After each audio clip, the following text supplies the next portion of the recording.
কলেজত আমাৰ free admission আছে কিন্তু ফ্ৰী এডমিশন লবৰ বাবে গাঁওবুঢ়াৰ সাৰ্টিফিকেট লাগে মৌজাদাৰৰ সাৰ্টিফিকেট লাগে মানুহে বহুত টকা খৰচ কৰিব লাগে এইবাৰ আমি সিদ্ধান্ত লৈছো যে কলেজত বিনামূলীয়া নামভৰ্তিৰ কাৰণে মাত্ৰ ৰেশন কাৰ্ডখন দেখুৱালে হ'ল তেওঁলোকে কাৰো পৰা সাৰ্টিফিকেট ল'ব নালাগে এই সৰু কথাটো মই যেতিয়া গাঁৱত কৈছো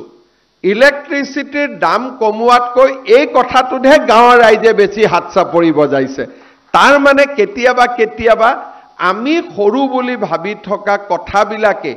গাঁৱৰ মানুহৰ কাৰণে কিমান ডাঙৰ হৈ পৰে তাক এইবাৰ নিৰ্বাচনী প্ৰচাৰৰ সময়ত মই প্ৰত্যক্ষ কৰিছো শেষত মই এটা বিশেষ আঁচনিৰে সামৰণি মাৰিছো এইবাৰ মেট্ৰিক পৰীক্ষাৰ ফৰ্ম ফিলআপ হ'ব অক্টোবৰ মাহত ফৰ্ম ফিলআপ হৈ যোৱাৰ পিছত ফেব্ৰুৱাৰী মাৰ্চলৈকে অসমৰ গাঁওসমূহত আমি নিখাৰ স্কুল নাইট স্কুল অৰ্থাৎ সেই গাঁৱৰ যিজন বিএ বিএসসি পাছ কৰা ল'ৰা ছোৱালী আছে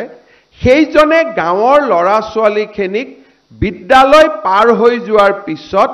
একত্ৰিত কৰি তেওঁলোকক স্পেশাল ক্লাছ কৰাৰ ব্যৱস্থা কৰক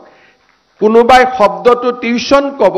কিন্তু মোৰ মতেদি হেতুক টিউশন নকয় হেতুক যদি হেতুক টিউশন হয় তেলে গ্ৰীষ্মকালীন যিমান ক্যাম্প হয় সেইবিলাকেও টিউশনৰ আখ্যা পাব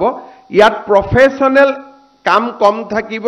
ইয়াত ব্যৱস্থা হ'ব যে স্কুলত যিমানখিনি পঢ়াব ধনী ল'ৰা ছোৱালীবিলাকে যদি মানুহৰ ঘৰত গৈ কাৰোবাৰ টিউশন মাষ্টৰ থাকে